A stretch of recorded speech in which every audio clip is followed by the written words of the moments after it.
Good morning, Clive. How are you doing? Good morning, Graham. I'm really well. How are you? I've got a bit of a cold, I've got to be honest, but I'm doing well. I'm doing well. Good. Good. Um, And how's the weather in the UK? it's lovely. We've got grey skies today. Um, it's very humid. So when I say lovely, I mean it's yeah, pretty sticky. But it is what it is, and we'll get through it. Don't Not complain. great when you're full of the sniffles. No, no, it can be pleasant, but we don't very often get sustained good weather in the UK, so we shouldn't complain. No, absolutely, absolutely. Okay, so here we are. This is episode 24 of Five with Clive. We're doing well. Um, the topic for today is the alcohol duty reform. As we know, back in the I think it was the spring budget, it was announced that there's going to be some increase in duty rates as of the 1st of August, and just wondered if you could talk us through that and what should people expect? Okay, yeah, happy to do so. It's much more than just an increase in duty rates, which obviously, as you rightly say, was announced by the Chancellor back earlier this year. So what we have is the implementation of the alcohol duty reform. So and fundamental and core to that is a change in the tax code structure.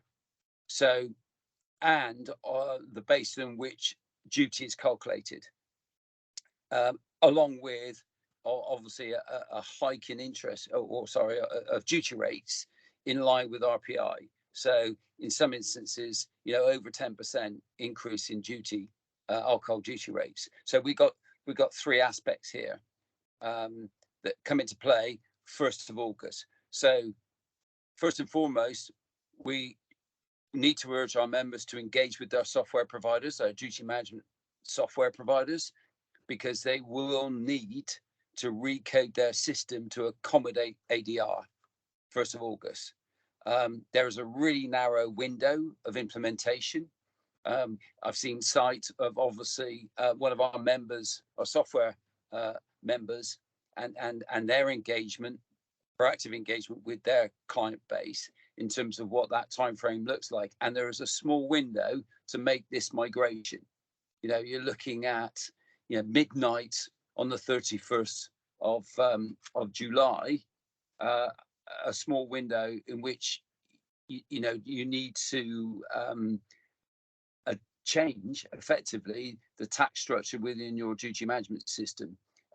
So when you do remove goods into home use on the 1st of August, uh, that you're doing a minute past midnight, obviously, or almost a second past midnight on the 1st of August 2023, then your new codes won't fail. So the switchover is taking place midnight on the 31st of July 2023. So I would urge members to engage with their DMS software providers to get an understanding of how their system is changing, and how they're going to comply with that very narrow window of a cutover. Okay, so I think that's little understood at this moment. I know what we're sat here, 23rd of June. 1st of Yep. August is not that far away.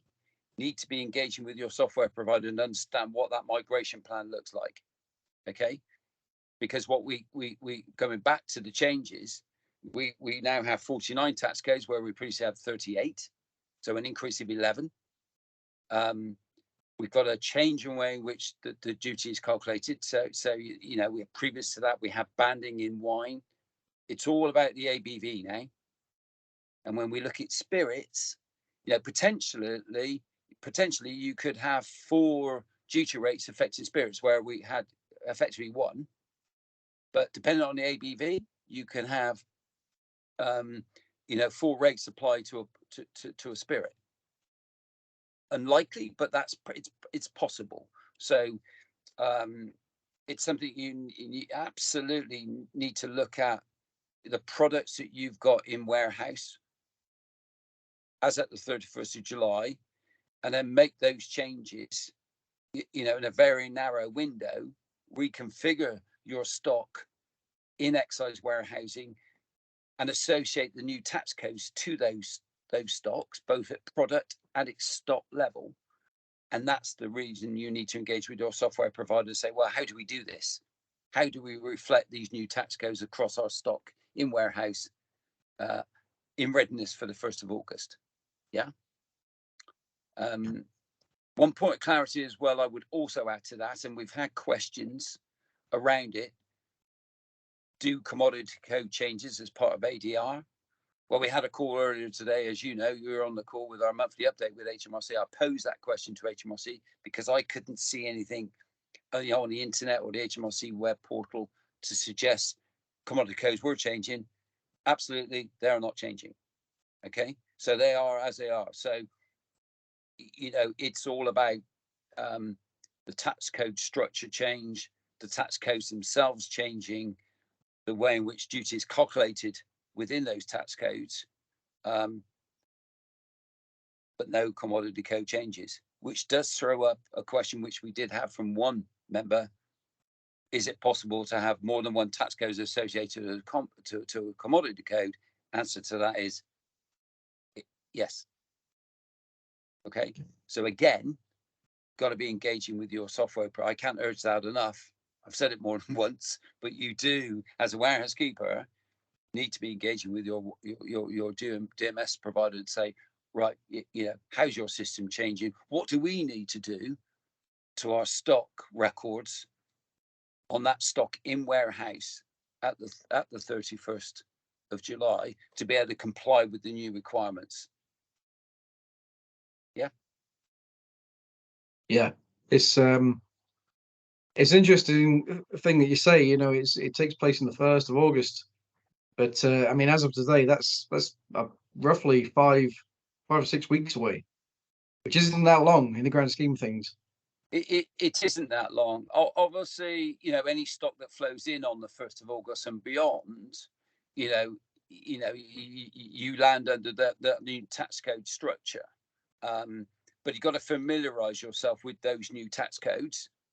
And we will be posting a document. I don't know if we've already done so, Graham, but I know we've created an ADR one-pager. So, absolutely reach out to us via yourself. If you're needing clarity around what the changes look like, we've created a one-pager around, what the new rates are 1st of August, what the new duty reliefs are at 1st of August, and what those new tax codes are, and what products sit within those new tax codes.